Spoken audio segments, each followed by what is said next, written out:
p.m. on Sunday. Sullivan remembered how she'd pursed her lips and shaken her head when her lawyer said, "You might change your mind." Sullivan had been tired of fighting and had agreed to her lawyer's terms, certain he would never see her again.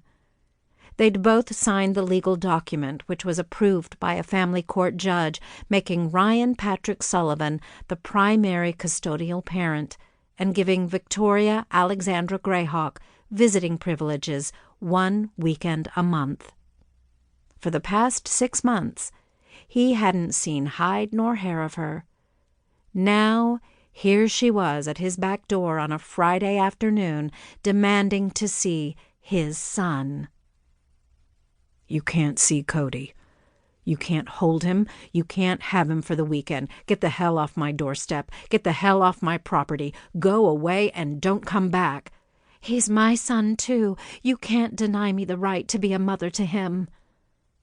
The flash of fire in her eyes reminded him of the look she'd given him at the bar when he'd asked if she'd come back to his room at the Wart Hotel. The one that had turned him hard as a rock. The one that had made it impossible to swallow. The one that had caused him to capture her nape and touch his mouth to hers. A shiver of excitement skittered down his spine at the mere thought of that kiss. He knotted his fists and forced the feeling down. "You're the one who walked away," he said, in a voice made harsh by vivid memories he thought he'd put behind him. "You said you didn't want to be a mother. It's not something I'm ever likely to forget hearing." "I told you I made a mistake." "You sure as hell did." "I have legal rights," she protested. "Good luck with that. Where were you planning to keep Cody for the weekend? You can't take him out of state without my permission, and I won't give it. Do you have a home here in Montana?" "I've bought a cabin." "Where?" "On the edge of your property."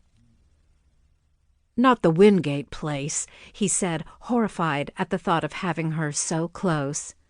"I think that was the old man's name."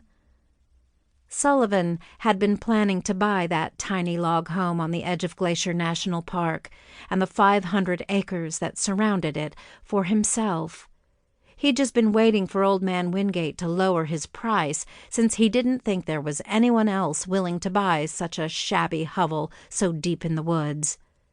Now, the mother of his child was going to be living right on the edge of his property, day in and day out. "What happened to your grand plans to save grizzlies and wolves from extinction?" he said with a sneer. "I'm still working to save endangered species." "I thought you had to travel to do your job.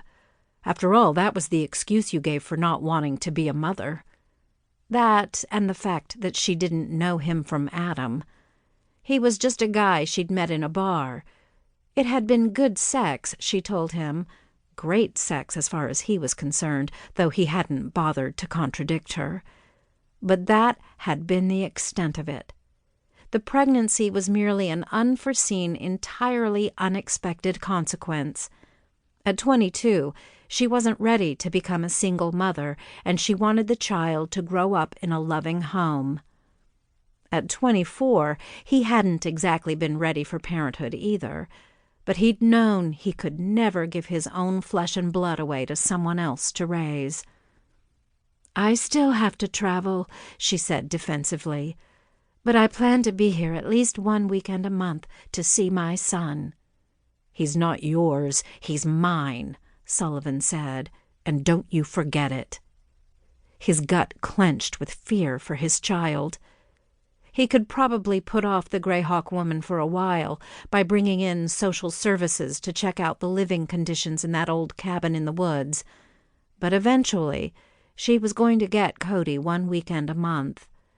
His little boy would be scared if he went off alone with some stranger, which meant Sullivan was going to have to let that damned woman into his home to spend time with Cody before she took him away and kept him by herself. Not to mention making sure she knew how and what to feed Cody, how to change a diaper, what his bedtime ritual was, and how he sometimes woke up at night and needed a small light turned on.